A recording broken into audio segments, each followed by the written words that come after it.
Bonsoir, bonjour, de partout dans le monde où vous me suivez, je suis Samuel Makanoa Samuel, frère du Centre évangélique Grâce et Vie. J'aimerais nous partager une pensée tirée dans les Écritures, dans le livre de Jean, au 19e chapitre, en son 30e verset.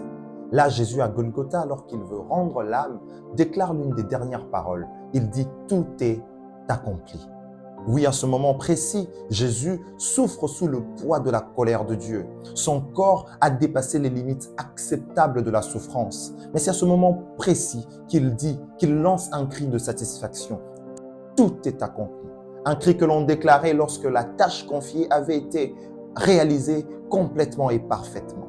Jésus dit, j'ai exécuté les exigences de la justice de Dieu. J'ai accompli les prophéties déclarées sur moi. Je souffre la malice de mes ennemis. Mais une question se pose, pourquoi donc tout est accompli? La réponse est simple, parce qu'en ce moment précis, Jésus est en train de justifier les injustes. C'est là notre consolation, c'est qu'un jour, le juste de toute éternité s'est fait pécher afin que des coupables soient acquittés devant le tribunal de Dieu. Voyez-vous, frères et sœurs, l'humanité face à Dieu avait une dette qu'aucun homme ne pouvait solder.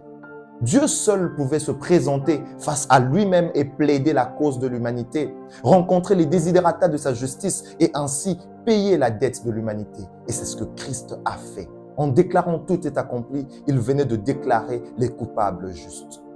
Vous me direz que je ne connais pas le mal que vous avez fait. Je ne connais pas les atrocités dans lesquelles vous êtes, la culpabilité qui vous ronge encore et encore, le mal que vous avez commis à vos proches ou à des inconnus. Oui, certes, je ne connais pas tout cela, mais j'ai une assurance, c'est que Christ a payé toute votre dette à votre place. Il n'y a plus de condamnation pour vous sur vous dès le moment où vous acceptez de recevoir le repos que Christ vous accorde dans son œuvre totalement parfaite de Golgotha. Il a dit d'ailleurs, le Seigneur a dit, je ne rejetterai personne. Tout celui qui viendra à moi avec un cœur repentant, je l'accepterai. Ce soir, en ce moment où vous nous suivez, il n'y a qu'une seule invitation qui vous est donnée. C'est de recevoir le pardon de Christ, de venir avec la foi et d'implorer son pardon.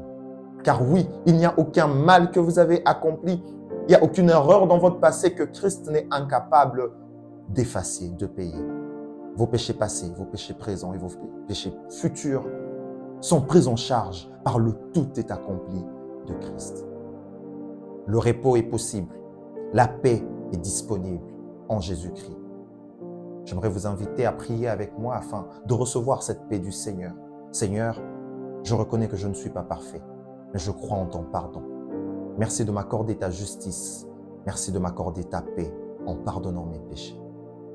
Amen.